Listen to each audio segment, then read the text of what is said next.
Hello, Crazy Food Lady here, and I am going to be making a fruit salsa and cinnamon chips. We have an excess of tortillas, and I'm going to turn them into cinnamon chips and make a lovely fruit salsa. You can use kind of whatever fruit you like.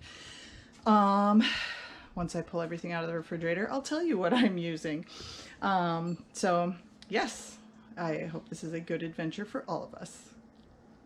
Please excuse the counter. The pantry is still broken.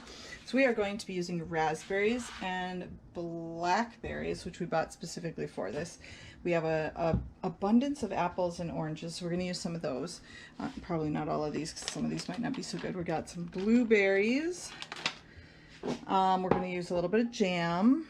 And we're going to use a little bit of brown sugar. The recipe that I found that I got this idea from uses both brown sugar and white sugar and kind of a lot of it, and I don't think we need that much, so yeah. All right, so we're going to, it also recommends that you peel your apples, but why would I peel my apples? That's just a silly idea.